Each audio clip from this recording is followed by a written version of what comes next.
Olá, tudo bem? Bom, hoje eu vim conversar com vocês um pouquinho sobre um comentário que eu recebi a partir de um comentário meu feito em um vídeo. O vídeo é Você Não Quer Ser Rico, do canal do Baster, um vídeo super antigo, faz 9 anos que ele publicou esse vídeo, e eu fiz o meu comentário há 7 anos atrás. Contextualizando, no vídeo ele falava, que a pessoa não queria ser rica porque ela não fazia investimentos regulares e progressivamente. E o meu comentário foi o seguinte: é o meu pensamento, aporte periódico e aumentando progressivamente. O tempo vai ser o meu melhor aliado. E aí, uma pessoa comentou no meu comentário há 2 semanas atrás, ou seja, 7 anos depois. E aí ele perguntou assim: e aí, como andam os investimentos? E aí eu comecei a pensar, 7 anos atrás, estamos em 2025, 7 anos atrás, então era 2019, né? Foi mais ou menos nesse período. E foi no período que eu intensifiquei mais os meus investimentos, aonde eu peguei uma variedade maior. Nesse ano específico, em 2019, foi quando eu fiz os meus primeiros investimentos em fundo imobiliário. E esse ano, agora de 2025, eu tô recebendo em média R$ 500 de dividendos mensais. Por que média? Porque tem uma oscilação. Às vezes ali tem alguma coisa na bolsa que cai um pouquinho, às vezes tem alguma coisa na bolsa que sobe um pouquinho, mas com os aportes agora desse início de ano, eu acredito que não vai cair mais do que 500. Além disso, esses não são os únicos investimentos que eu tenho. Eu não tenho tudo exclusivamente em fundo imobiliário. Eu tenho também outros investimentos. O meu foco principal sempre foi o Tesouro Direto, desde lá do começo.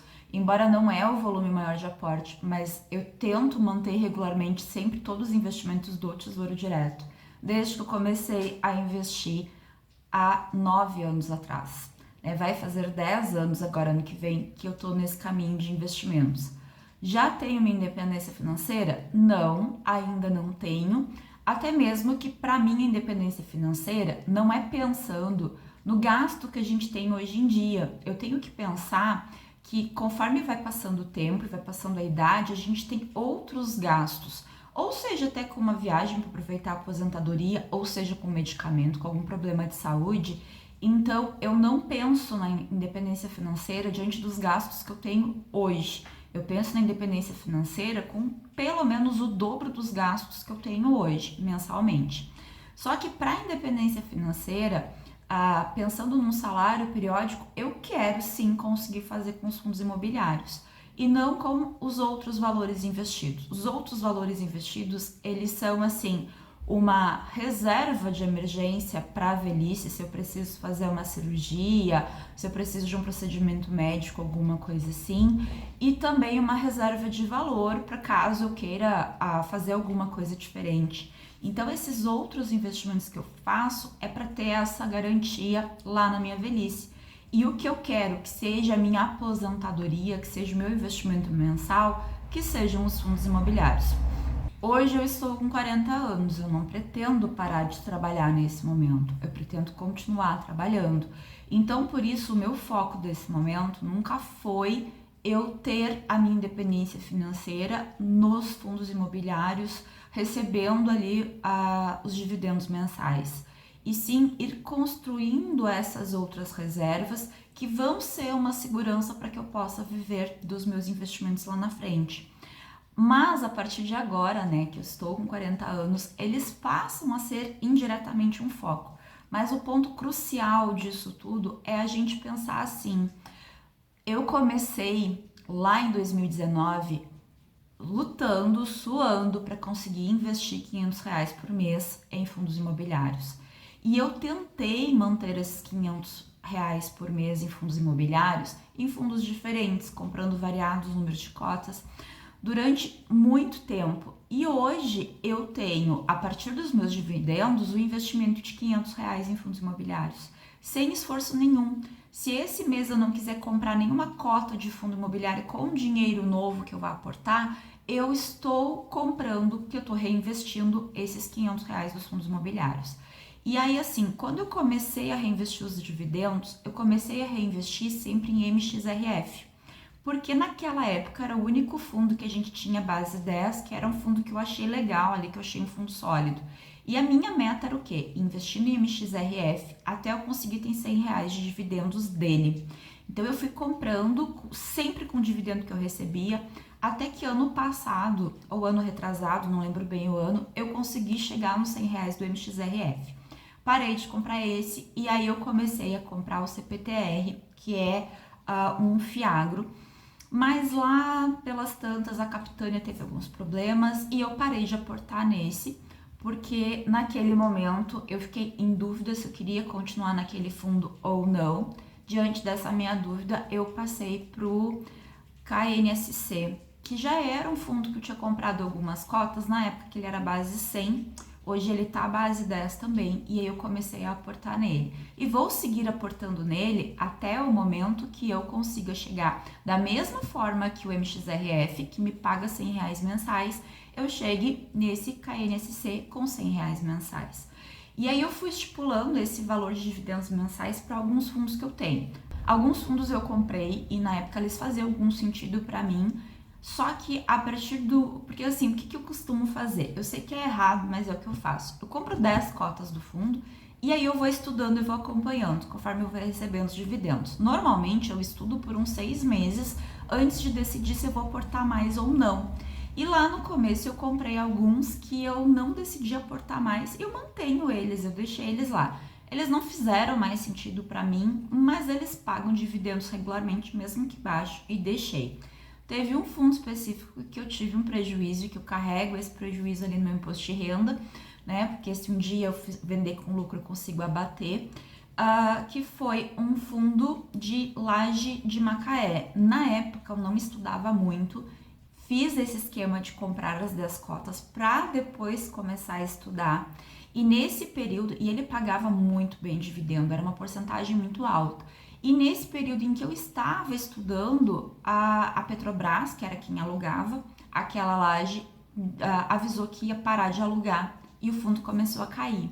E aí eu pensei, não vou vender, eu vou deixar ele lá, vai ter algum momento que ele pode restabelecer. Com o passar do tempo eu vi que ele não ia restabelecer e aí já não estava pagando mais quase nada de dividendos. Eu pensei, não, vou vender, vou me desfazer, vou levar o prejuízo, porque nem faz mais sentido para mim, ele não entrava dentro dos meus pré-requisitos ali e acabei vendendo no prejuízo.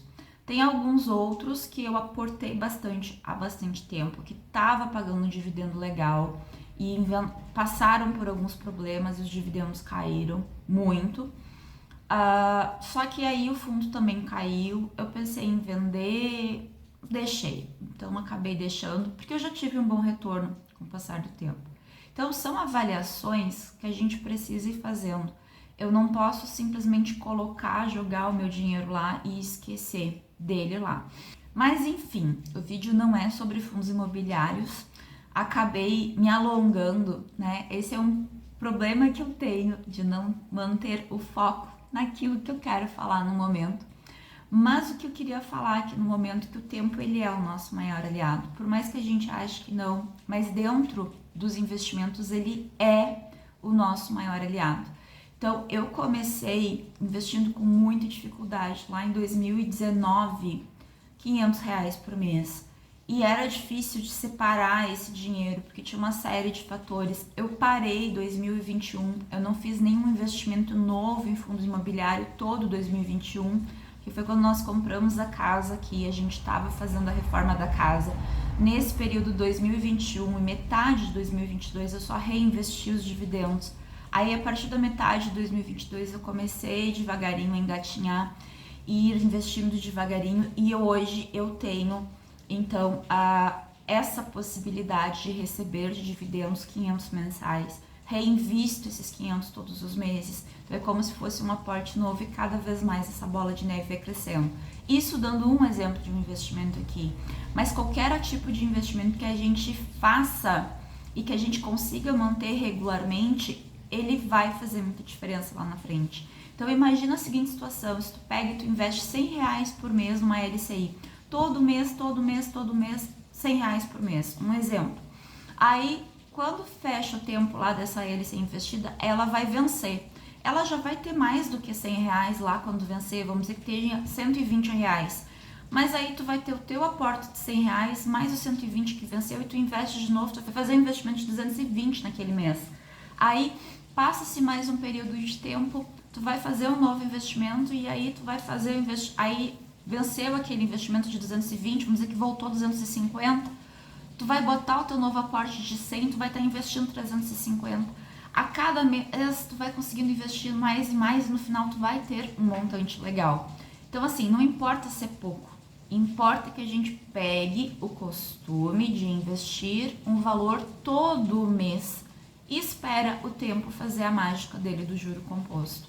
Entende que a gente não fica rico de um dia para noite. E o que mais me choca, assim, é muito mais fácil a pessoa ir lá e depositar 100 reais no Tigrinho e fazer aquela aposta do Tigrinho ali dos 100 reais e não pegar os 100 reais e investir numa conta, depositar numa conta para investimento.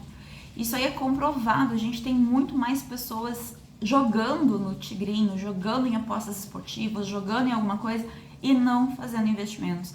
Então pensa no investimento com carinho, investe pro teu futuro, que eu acho que vai ser legal. Então hoje eu só vim querer comentar como essa ideia dos investimentos não é uma coisa recente para mim, ela é uma coisa bem antiga. Eu vou até virar aqui a câmera e mostrar aqui para vocês esse comentário que foi deixado, que eu fiz, e o comentário que foi deixado, para vocês verem como esse meu estudo e meu mundo dos investimentos não é de hoje, ele já tá bem antiguinho por aqui. Um abraço, até o próximo vídeo, tchau! Então aqui, ó, o meu comentário é 7 anos atrás, o comentário que a pessoa fez, que me fez lembrar disso, é outro canal que eu tenho, no meu canal de finanças, é um canal bem mais antigo, mas na verdade essa é minha conta pessoal também, né, então tá aí a prova de que eu tô nesse meio dos investimentos há muito tempo. Abraço, até!